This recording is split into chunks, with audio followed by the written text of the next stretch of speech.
Hello, everyone, and welcome to English Pod. My name is Marco. My name is Catherine, and today we're talking all about cars in this intermediate level lesson. That's right. We have a little bit of problems with our car, and we're going to talk about some possible solutions to these car problems we have. So why don't we just listen to the dialogue today? We have no words on vocabulary preview, so let's jump right into the dialogue and listen for the first time.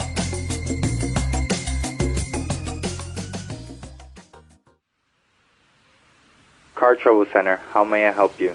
My car won't start. Stupid old car. Hold on. Before you kick your car, let's go through some possible problems. Fine.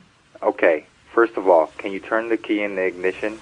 Yeah, I'm here with my friend, and he thinks it may be the spark plug or the starter motor. Those are possible problems, but tell me, when you turn the key, do you hear the starter motor crank? Yeah, it sounds like it usually does when I start the car, but nothing else happens. The engine won't start. Should I maybe press the accelerator? No. If you step on the accelerator pedal, you can flood the carburetor and your car will never start. So what do you think it is? I know this may seem like a silly question, but does your car have gasoline? Yeah. Right. I got the car started. Thanks for your help. I told you to fill the tank.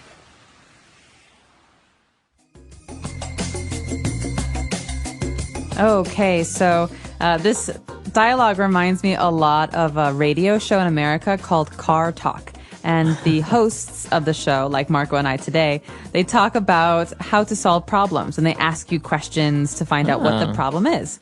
So it's a really helpful show, but let's take a look at some of the phrases and words that you heard so we can understand what exactly is going on here.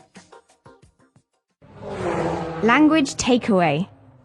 All right, so today on Language Takeaway, we have 5 words, and they're all very specific to the car. So why don't we start with the first word? It's a noun, and we are talking about the ignition. Ignition. The ignition is the first step to... The ignition is a part of the first step to starting a car.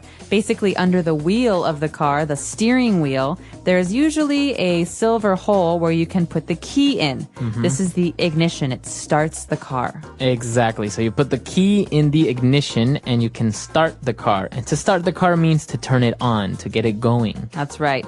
And so ignition is the first step, starting the ignition. Okay, so moving on to our next word, we have a word that's formed by 2 different parts, a spark plug. A spark plug. Spark plug. So a spark plug is an electrical object. Basically, this has to do with electricity and the way that the car gets energy. So it's called a spark plug because it creates a spark, which is a brief burst of current. So this basically creates a small spark of electricity, and this makes the gasoline ignite, so that's what makes the car go. Right, so energy is taken from the battery to start a small fire, basically, so which then starts the engine. Spark plug, it's a very small but very important part of a car. Very good. And moving on, we have the starter motor. Okay, to be very honest with you, I'm not a car person, so I'm not sure what the starter motor is. Maybe you can explain this to us, Marco. Okay, so basically your car runs on gasoline, right? So you put your key into the ignition and you turn it, right? This in turn sends energy to this little motor called a starter motor. And that basically gets the car going by means of an electrical current before the gasoline ignites. So it's like a little electrical motor that makes the spark plug ignite and causes some of the mechanical parts like the pistons move within the car, and then it turns on. Okay, so again, this is all about the beginning of when we turn the key in the ignition, what happens. This is a starter motor. So once we've turned the car on, we've turn the key in the ignition, we have to worry about giving the car gas. So we can control gas with the accelerator pedal. So by saying you want to give the car gas is you want to give it more energy, more power, or less energy, right? Right. So if I want to go very fast, I push my foot down on the accelerator, and the further down it goes, the faster I move. Exactly. So that's the accelerator. Now, the opposite of making the car go would make the car stop, and those are called Brakes. brakes. So Okay. on the left, we have a brake pedal, and on the right, we have an accelerator pedal. Very good.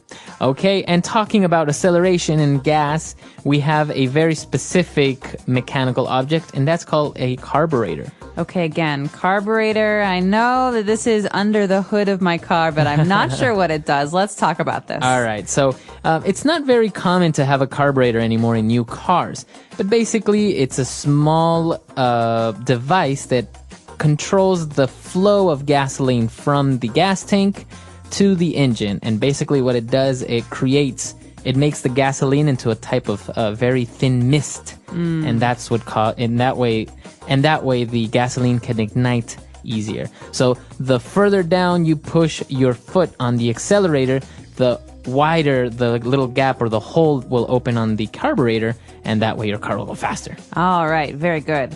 So that's all we've got for language takeaway today, but don't go anywhere. We'll be back in a second with Fluency Builder.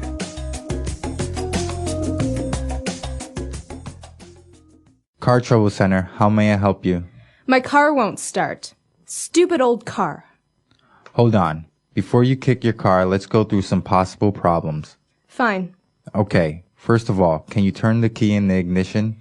Yeah, I'm here with my friend, and he thinks it may be the spark plug or the starter motor. Those are possible problems, but tell me, when you turn the key, do you hear the starter motor crank? Yeah, it sounds like it usually does when I start the car, but nothing else happens. The engine won't start. Should I maybe press the accelerator? No. If you step on the accelerator pedal, you can flood the carburetor and your car will never start. So what do you think it is? I know this may seem like a silly question, but does your car have gasoline? Yeah. Right. I got the car started. Thanks for your help. I told you to fill the tank. All right, we're back. So now why don't we take a look at 4 key phrases that we have for you on Fluency Builder. Fluency Builder. Okay, this first phrase. So you heard the phrase at the beginning, Car Trouble Center. But Car Trouble Center, that's maybe the name of a fake company that we use.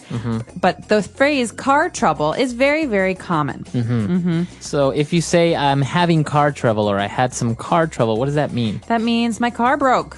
Okay. So But you don't say my car broke. This is one thing that can't break because normally you say I'm having trouble or I'm having car trouble because a part of my car is not working. Okay. So instead of saying I'm having problems with my car or my car broke, you just say I had car trouble or I'm having car trouble. That's right. So this is a really good excuse for coming to work late. You can say, oh, I'm so sorry. I was having car trouble this morning. Right. So any type of problems with your car can be considered car trouble. Flat tire, no battery, etc. Etc. Yes. Okay. Now moving on, we have a very interesting verb here. We heard when the guy was talking about the starter motor, he said, do you hear the starter motor crank? Okay, to crank. So this is a very interesting verb. It can also be a noun. It's a sound. Okay, but it's also a movement. So when something turns around in a circle, thunk, thunk, thunk, maybe you think of a metal wheel, thunk, thunk, that's a crank. So sometimes we talk about those old cars, 1910s, 1920s, the first Ford cars. You had to crank them in the front. You had to actually turn with your hand a wheel to make the car start. Right. So this is a crank. Exactly. You can hear this in your car. Maybe if your car doesn't have gasoline, you hear the tick, tick, tick, tick, tick, tick. That's the starter motor cranking. So it's going around in circles, trying to create energy. Exactly. And now when the guy was talking about the accelerator and he was talking about the carburetor, he said, no, don't step on that pedal because you can flood the carburetor. So to flood. Okay. To flood. This is a verb. Maybe you've heard the word flood before as a noun, but this means to fill something with liquid, with gasoline, with water, with milk. So to flood something is to fill it up with a liquid. Okay, very good. So you can flood a dam, for example, right? That's right. Okay. Or in this case, you can flood a carburetor, which means it won't work because it's all wet. Okay, very good. And the last phrase that we have very handy when you're talking about cars is to fill the tank. Okay, this is always a problem at my house because I hate to fill the tank. Really? And so, yeah, whenever my car's in the driveway and someone in my family asks if they can borrow it, I say, yeah, sure. And then obviously an hour later they come back and say, why don't you ever fill the tank? It's empty. You have no gas. And I say, well, I hate to fill the car with gas. And so I always have an empty tank. So I never fill the tank. Okay, so that's what it means. To fill the tank is to have it full of gasoline. Right, to put gasoline into your gasoline tank. Okay, very good. Why don't we go back and listen to the dialogue for the last time, and we'll be back to talk a little bit more.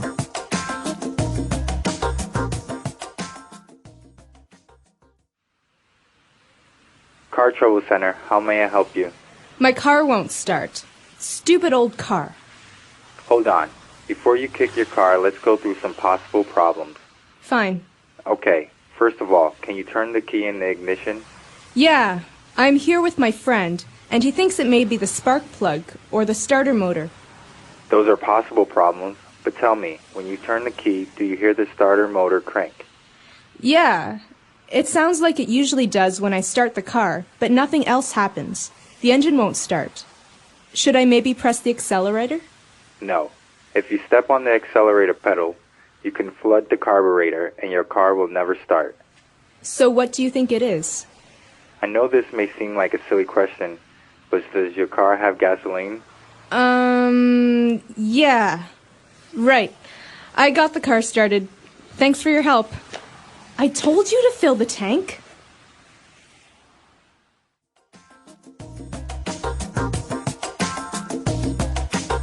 All right, we're back. So talking about cars and car trouble, I understand, for example, in some countries, when you're getting a driver's license, you're forced or obliged to learn a little bit of car mechanics. You have to learn about the engine or how to change your tire and basic things like this. That's a brilliant idea. In America, you don't have to know how to fix your car. Mm-hmm.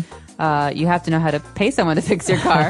But basically, we only learn the rules of the road. So the signs and the basic rules. Really? Yeah, but I think it would be very helpful to know how to fix a tire or how to change the oil in your car. I mean, is this a requirement in Ecuador? Yeah. When Really? when you're getting your driver's permit, your driver's license, you have to take a course which shows you the mechanics of the car, first aid course, and also basic road rules and all that stuff. But basically, because it can be something very simple, like for example, they show you where the battery is, where you can check the oil and basic things like this. So maybe the little cable from the battery just came loose, and that's why your car won't start. Yeah. So instead of you waiting for 2 hours until somebody comes and picks you up or a tow truck, you can just check very briefly basic things that can maybe go wrong in your car, and you can just go on your way. That's awesome. Yeah. I had my dad for that.